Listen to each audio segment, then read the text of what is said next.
everyone, welcome back to my Let's Play of NieR Replicant version 493. We last left off, first we read some documents about Project Gestalt, and I do apologize, apparently I was still misunderstanding a little bit. It is definitely kind of a confusing a bit of ideas to understand, just the way the documents were worded. I think it still was a little jumbled in my head, which I apologize. I try to pick things up pretty quick so you guys aren't sitting there banging your heads against the wall. So thanks for your patience on that. I just want to say really quick, so thank you to Hayden.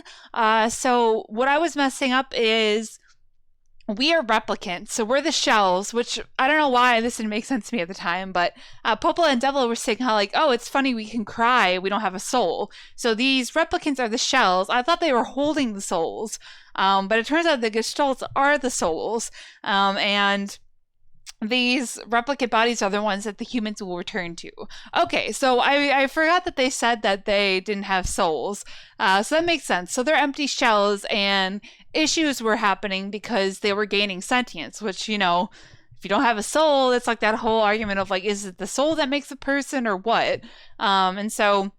And that makes sense. Sorry I was getting that confused. Thank you guys for keeping me on the ball. I apologize if I sounded a little dead about it last time. I know it was hey, I promise I'm not being stupid, but you know me, I just don't want to make you guys be wow, what the hell is going on? But yeah, so we're back on track. I understand it now. Thank you guys for clarifying. And we're going to move back into ending B is what we're working on. We're getting all these little stories basically about Kaine's past, which are very interesting and also very sad. I can feel it coming. When her grandmother dies, I'm going to cry. Probably not I won't, because I'm going to try and emotionally detach myself, but I'll try to not be too emotional. But yeah, so we're going to jump back in. Sorry that was a long intro. I just wanted to clarify in case you guys were as confused as I apparently was the other day. But we should be good now. And yeah, so thank you guys for your continued support of the series, and let's jump back into Kaine's story. I don't remember what this one was called. Sacrifice? Something with an S, maybe? I don't know. Kaine listened to the sound of crackling firewood and stared at the black object on her plate. She'd been pushing it around the wooden disc for a good 10 minutes, ignoring the bemused stare of her grandmother. Finally, she summoned her courage and gave the object this brief sniff. A sharp, bitter scent flew up her nostrils and made its home there, causing her face to twist with disgust. Grandma, I can't believe you want me to eat a bug. The old woman threw some more wood under the cooking pot and snorted. It's no bug, you fool girl. It's a berry. Why the hell would I be feeding you bugs? Yeah, well, it sure looks like a bug, said Kaine, and I think it's bird or something because it smells terrible. With that, Kaine held her nose and threw the berry in her mouth, chewing as little as possible. Oh, yeah, that's terrible, all right. Why, you little brat, laughed the old woman. Look at the sass on you. You've been spending too much time with me, and that's a fact. 5 years had passed since the moment when Kaine's grandmother saved her from the bullies. As is often the way with two stubborn people, their relationship had grown in fits and starts, but moved forward all the same. Meals that used to be somber affairs were now filled with laughter and hurled abuse in equal measure. Kaine could not remember a time when she had been happier. As the years went by, Kaine started to shoulder more and more of the daily responsibilities. Her grandmother's legs grew weaker by the day. She could no longer do many of the chores she used to take for granted. And so this morning found Kaine lacing up her work boots with a breakfast of burned berry rolling through her belly. Oh, there was a lot of bees there. Alliteration. Where are you going today? Asked Grandma suddenly. Kaine looked up surprised. The old woman rarely asked for specifics anymore. Well, I was going to check out the kalma trees and see if they were ripe. I thought we could make some jam or something. Oh, and I'm going to pick up some flagstones, so I need to take the wheelbarrow. Flagstones? What in the hell for? Kaine stared at her grandmother, then held out an arm and swept it around their home. Constructed mostly of cloth, rope, and rubble, the old place sagged like a boxer in the final round. Grandma, a dying cat could chew through this house. I'm going to build a stone wall so we have some protection. The old woman laughed, exposing her toothless grin to the world. Goddamn girl, if a bunch of thieves want to ransack this old place, let 'em come. We got nothing worth stealing anyway. I'm not worried about thieves. I'm worried about shades. People saw one west of the village yesterday. The old woman tilted her head and stared at her granddaughter. Well, shoot. I don't know why you have to do it today. We can worry about it some other... Grandma, no. If I don't go to the Kelma trees, we won't eat tonight. You know that. Confused expression passed across the old woman's face. For a moment, she was a small child lost at a carnival. Yes, she said after a bit. Yes, of course you're right. I'm sorry, Kaine. Lately, it seems my mind is... She didn't finish the thought, instead walking over to her nightstand and gently taking the wreath of lunar tears from the drawer. The flower's petals had aged to a brilliant whiteness, and Kaine thought it was more beautiful now than the day she first received it. You're going to be a true woman soon, Grandma said as she placed the flowers in the girl's hair. So that means less chatter about shades and building defensive walls, and more talk about how beautiful you've become. Annoyed, Kaine reached up to remove the garland, but the look on her grandmother's face stopped her hand. You're a beautiful thing, said the old woman. There ain't another like you in all the world. I'm very proud of you. Okay, Grandma, that's enough goddamn compliments for one day. Such a mouth on you. Where did that come from? Gee, I wonder. I'll teach you to sass me, girl, yelled Grandma. Suddenly, she lurched forward and grabbed Kaine by the ears, pulling her around the room with a crazed grin on her face. Grandma, yelled Kaine in a quaking voice. Grandma, stop it. What the hell? The old woman stared at her in blank, then slowly held her wrinkled hands out as if it was the first time she had ever seen them. I don't know what happened there. I'm sorry, girl. Sometimes my mind just... Kaine thought the look on her grandmother's face was the most heartbreaking thing she had ever seen. Listen, she began. Maybe I should stay home after all. No, I won't have you stay here to keep an eye on an old codger like me. You go get your fruit and your wall and whatnot. I'll be fine. And when you come back, I'll have a nice grasshopper dinner waiting for you. Kaine rolled her eyes, then kissed her grandmother on the forehead and made ready to depart, trying desperately to ignore the worry that was gnawing at the walls of her heart. Oh, that rhymed!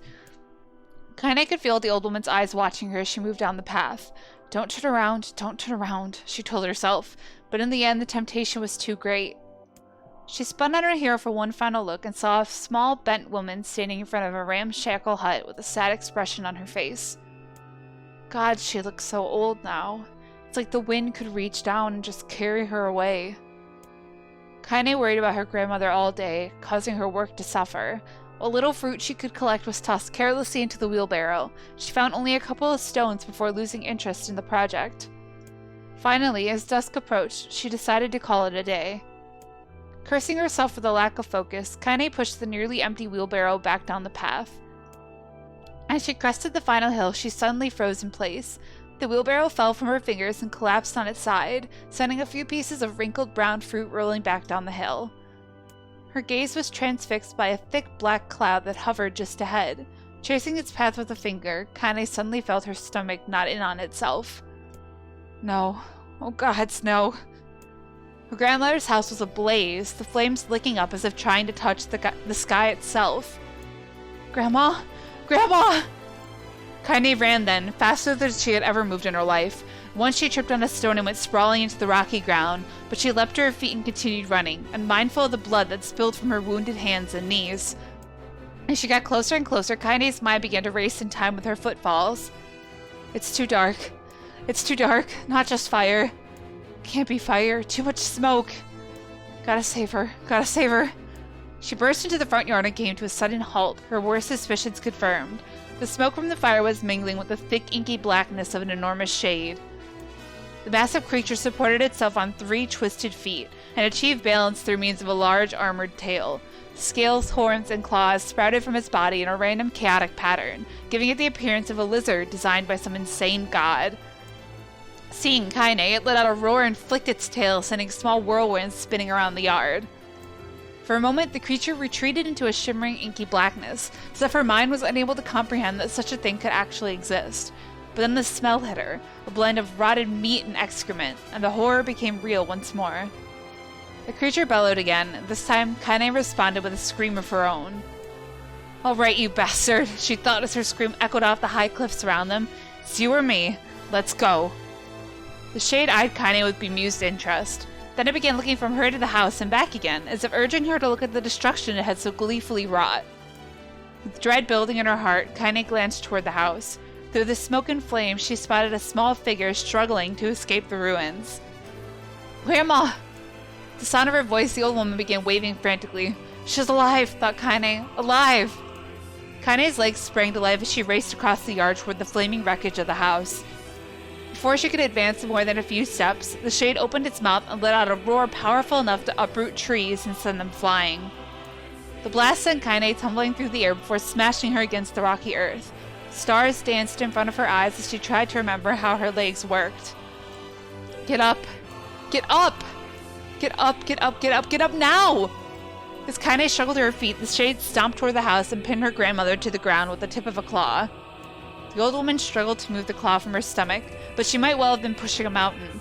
She coughed briefly, sending a small spray of blood into the air, then collapsed to the ground, her energy spent. Kaine lurched to her feet, only to fall back to earth with a gasp. Her ankles were on fire. One or both of them were surely broken. Ignoring the pain that screamed through her body, she began dragging herself across the ground, leaving a drunken trail of dust and blood in her wake. Grandma, hold on. Just a little longer. Her grandmother's face was turning blue, her eyes rolling back as only the whites were exposed. Kaine pulled herself across the ground with maddening slowness, the distance seeming to increase with every second that passed. The shade glanced between the two women and flicked out its tongue, its giant mouth turning up at the corners. Short, panting breaths belched from somewhere deep inside its core. Bastard! Laughing at us? She had no idea how such a mindless creature could experience emotion, but there could be no doubt the shade was taking joy in their suffering. Yeah, I see your plan. The shade moved its claws slightly, allowing Grandma to breathe again. It was clearly keeping her alive only to snuff out her life when Kaine was close enough to touch her. I'm gonna kill this bastard. Summoning all her strength, Kaine rose to her feet. There was a sickening snap from her right ankle as the foot twisted backward, but she forced it from her mind and began to hobble toward the monster. Pulling a small knife from the pouch at her waist, she leapt on the foot that pinned her grandmother and plunged the weapon deep. Give her back! She screamed. Give her back to me! It was like stabbing a rock. After a few swipes, the knife broke at the hilt with a dull snap. Shade panted laughter again, then raised its tail and sent it rushing through the air toward the young girl that was latched to its foot. Kaine never had a chance. The tail struck her square in the chest and sent her crashing into the burning wreckage of the home. As she lay on the ground with blood pouring from multiple wounds, a small, weak voice spoke up. Kaine? Kaine's vision blurred, but she forced herself to focus on the sound. Finally, her eyes cleared enough for her to make out her grandmother's hands reaching out to her through the smoke. Grandma? Kaine, you gotta run. You can't best this one. Kaine grabbed the hands and held on with all her strength. Grandma, come on. We have to go. The old woman coughed loudly. One of her hands, slick with blood, slipped from Kaine's grasp and thumped to the ground below. Grandma, no. No! I said run, goddammit! You have to live. You have to get through. The thought would stay forever unfinished. Before she could say another word, the shade's clawed foot descended, smashing through the remains of the roof and down upon the shattered figure of the old woman. Blood oozed from the gaps in the creature's toes as a terrible putrid smell assaulted Kaine's nose once again.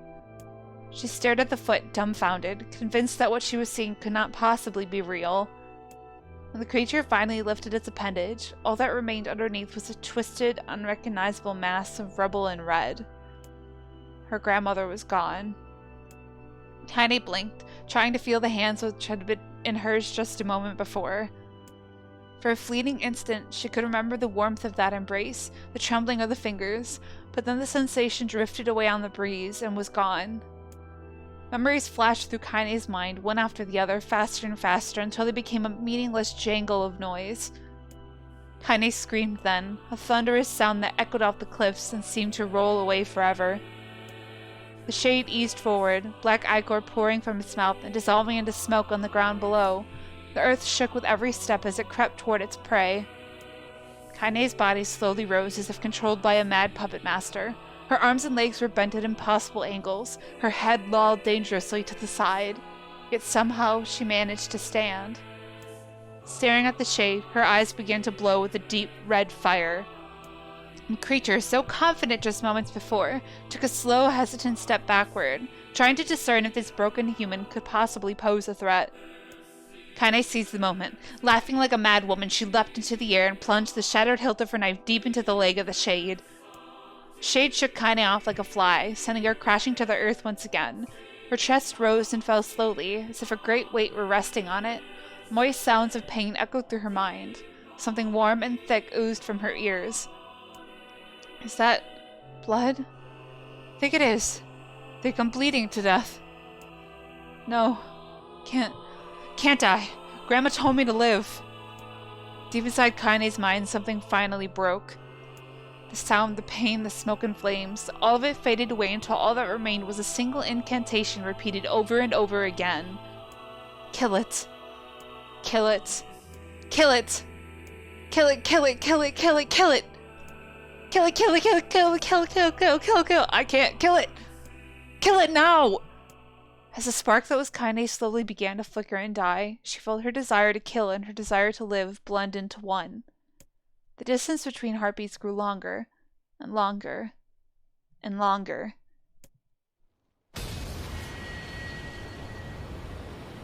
Oh, I forgot we were in the library. Kaine!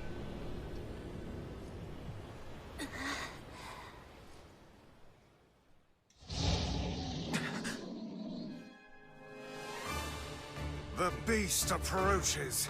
Oh, I know.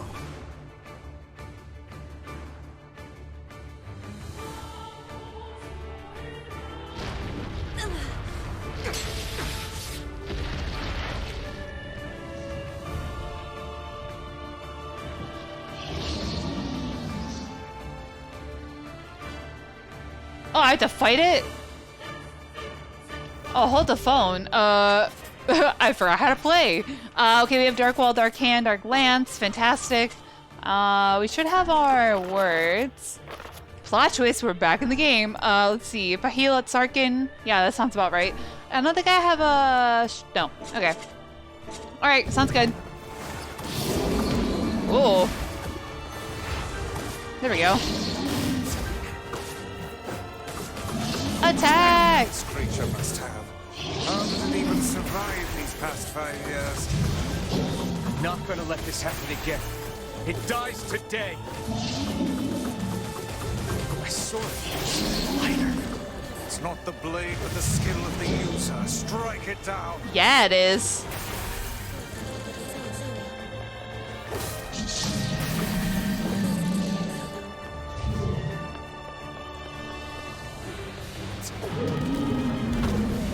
Oh! I forgot how to fight. I've only been reading for the past episode and a half.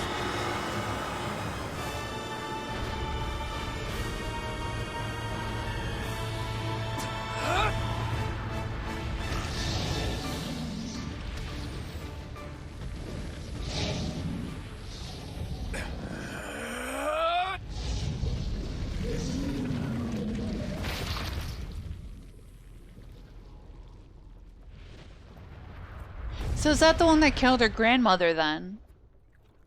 Did it look like a lizard? I don't remember. I know it had claws. I think. At one point.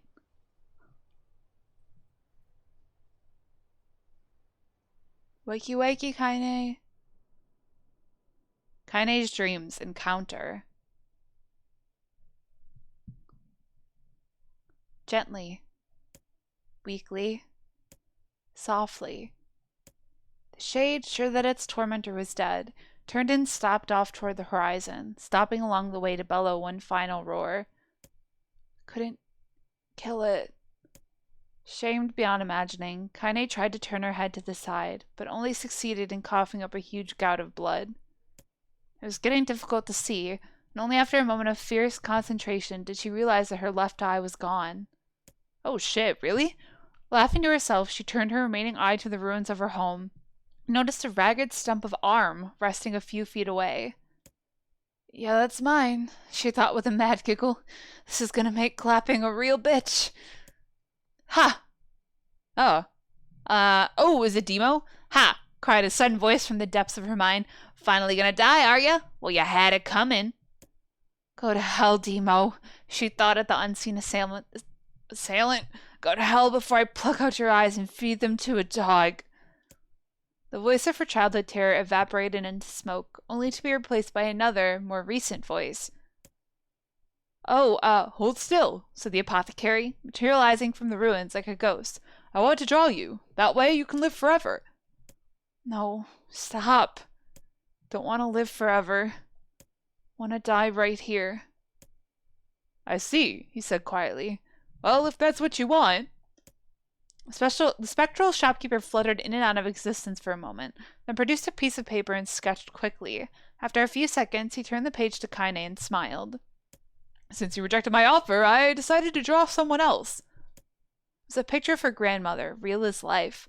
Kaine opened her mouth to thank the man, but stopped as the picture began to blacken in the middle. Before she could say anything, dozens of multi-legged insects began to swarm across the image, tearing at it with sharpened pincers. No, stop! No, don't hurt that picture! Kaine reached out with her remaining arm and waved futilely at the air. To her surprise, the insects fell off the picture into the ground below, where they vanished into tiny black tendrils of smoke. Relieved, Kaine turned her good eye back to the picture, only to open her mouth in a silent scream. The sketch now showed her grandmother as she truly was, smashed, unrecognizable lump of nothing. The apothecary smiled, then broke into a jolly dance. See that? He cried as he danced his jig. It's perfect now. She looks just like you. Ha-ta-ta-ta-ta. I look like that? Oh, God. Oh, God, I'm gonna die. I'm gonna die. Drowning in despair, Kaine let her head back in the mud and smoke of her ruined house and waited for the end to come. But just before she let everything go, an unfamiliar voice began whispering in her ear. Ain't you got a wish, sunshine? The voice was vulgar and fierce at the same time, as if insanity had somehow found a way to take form.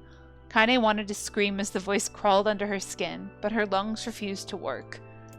You know, a wish, like a prayer or something?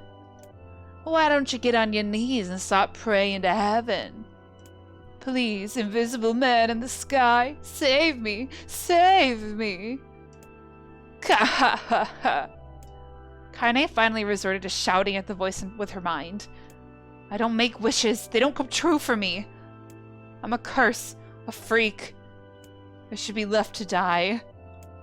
The other voice boomed in her ears. Bwah! Oh God, you are the best!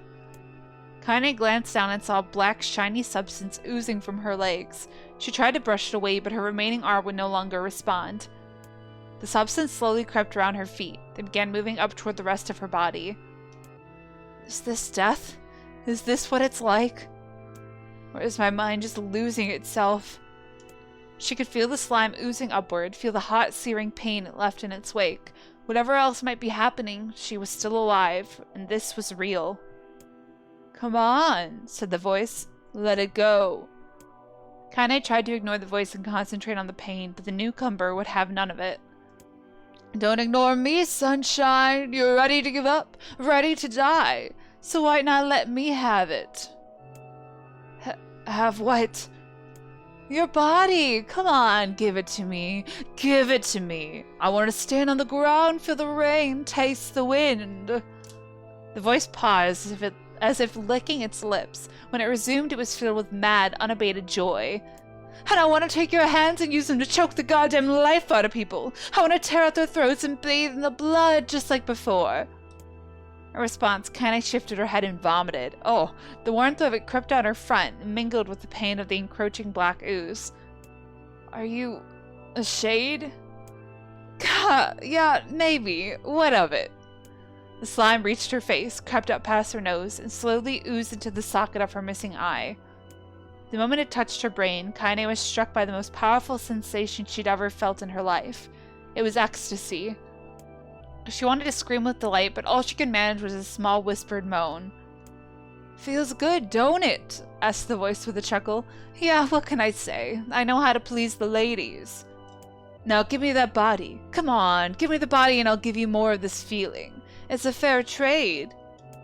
Black lump began to protrude from Kaine's side. As she watched, it grew longer and thicker, eventually taking the form of her missing arm. I can see better, she thought. My eyes must be growing back too. The slime reached up to envelop the rest of her face, but she managed to brush it away. Stop, she whispered, marveling at how she had regained her voice. Stop. The black ooze hesitated, as if considering this request, then quickly shimmered down her body before disappearing in a cloud of smoke. Ah, what the hell, sunshine? Screamed the voice. We had a deal. I thought you wanted to die. Grandma said, can't die yet. Brief image of her grandmother, bloodied and broken, flashed before her eyes. She saw the shade that had killed her and heard its mocking laughter, and closed her eyes and forced the image from her mind. Her whole body was quaking with rage. When she opened her eyes again, they burned bright red. That thing took my grandmother. I have to kill it before I die. Kaine glanced down and saw a mysterious pattern, the pattern of shades, burn itself into her left arm. Well, I'll be damned, said the voice cheerfully. Look at that, sunshine. Think you and me are going to be good friends now. Kaine stared intently at her arm. The more emotional she felt, the more the letters seemed ready to puncture her skin and begin infecting the rest of her body. The arm clearly had a will of its own now. Stop. God, stop. Holding her left arm in her right, Kaine took a deep breath and tried to calm herself. Come on, don't fight it, pleaded the voice. Hate's my favorite dish and I'm hungry. Let it go. Feel the anger burn with the fire of revenge. Thirst for blood, then go out there and shut up and get the hell out of my body. Your body? Oh, that's rich, sunshine. Real rich. Look, why don't you just up and die so I can have this body all to myself? What do you say? I bet those buddies of yours in the area would love to see you dead. Kaine grabbed a nearby shard of glass and tried to saw off the shade-infected portion of her side. Before she could, her darkened left arm grabbed her right wrist, crushing it. Kaine screamed and dropped the shard as the sound of bone crunching on bone filled the air. Oh god. Ah ha ha, stupid idiot girl. You're possessed now, sunshine, and there ain't no going back. The voice laughed again, a loud, long wail that seemed to go on without end. Possessed? Whispered Kaine. Yeah, possessed. You and me, we got what you might call a timeshare arrangement. Remember how folks used to think you were a freak? Well, wait till they get a load of you now. Kaine looked up, tears in her eyes. The sky seemed smaller somehow, darker. Is this because of that shade? Is this how they see the world? So, listen, purred the voice. I know this whole possession thing seems a bit sudden, but it ain't all bad. There's plenty in it for you, too. I'm a very powerful creature, sunshine. Now that power belongs to you. You got enemies? People you want to kill? I can make it happen. That little fat kid who kept picking on you? The big old shade that squashed your granny? We'll wrap 'em up in their own assholes. No more abuse for you, sunshine. No more pain. Wait, said Kaine. You're a shade. Why would you help me kill another shade? What, you think I'm some kind of racist? Some killing snob? I don't give a good goddamn who you murder, honey pants. I just want to drink from the well. Kaine considered this as she struggled to her feet, the power of the shade coursing through her. The smoke from her house was drifting away with the wind, and she enjoyed the way the cool evening breeze felt on her new left arm. After a long pause, the voice spoke up again. So, how about it? You and me? We could have some good times together. Look, I'll even take care of the bloody part if you don't want. Fuck off, asshole, muttered Kaine. I'll handle the killing. Ha ha ha! Screamed the voice. Look at you go! Oh, sunshine, we're gonna have so much fun. So listen, my name's Tyran. Sorry if I'm a guy and I've been giving you a girl voice. And if you ever need me, I'll just be hanging on to this piece of meat you call a heart. Now get to it. The more you kill, the more your heart turns rotten and sour. And I like rotten and sour. Kaine found herself nodding at the voice. Yeah, she said. Yeah, I think this can work. I'm gonna find that shade and I'm gonna strangle it with its own guts. When I'm done, I'm gonna do the same to you, Tyran. Count on it. Ha! Laughed Tyran. I've shit bigger than you, so good luck with that. Oh, and hey, one more thing. Right now, you and me are sharing this body, but if you ever run out of hate, if you ever, you know, go soft, then I'm gonna take over everything. So keep on killing, sunshine, and watch your back. The voice grew fainter and gradually faded away, fading to somewhere deep inside Kaine herself. Kaine waited until she was sure the voice was gone, then waved her new left arm around a few times. It feels perfectly normal, she thought. It feels like mine. Desperately, she began poking and prodding at the new limb, determined to find something wrong with it. She didn't want it to feel normal. That would mean the creature inside her had already won. I am not a shade. I am Kaine. Repeating this mantra in her mind, she slowly began digging through the rubble of her house, being careful to ignore a certain red-stained spot in the corner. Finally, after what seemed like an eternity of heartbreaking work, she found what she was looking for. It was the wreath of lunar tears.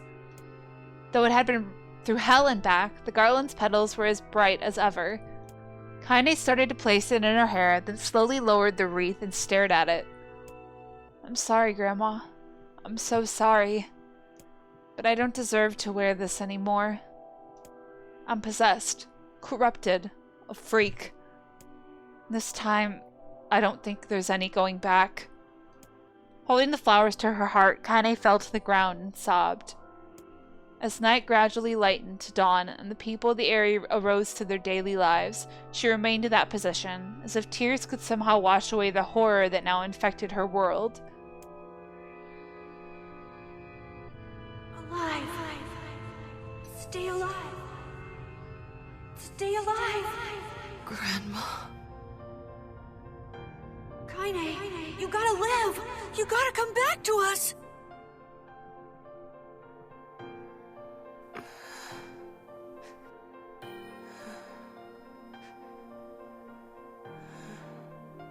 Oh, hey.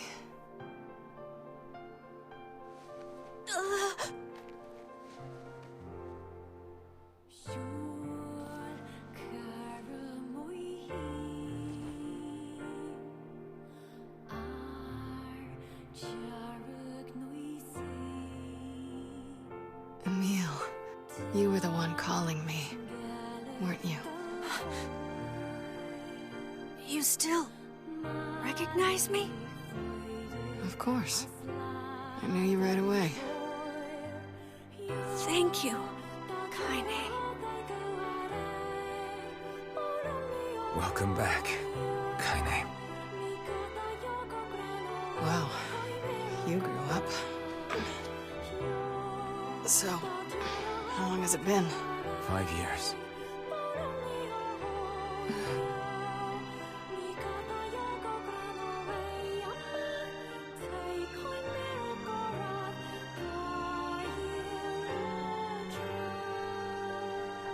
Shit.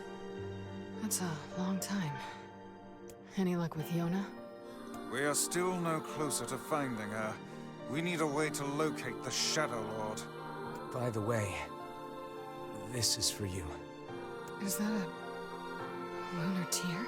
Oh, now it holds so much more meaning, god damn it. It's not as good as your grandmother's, but I tried.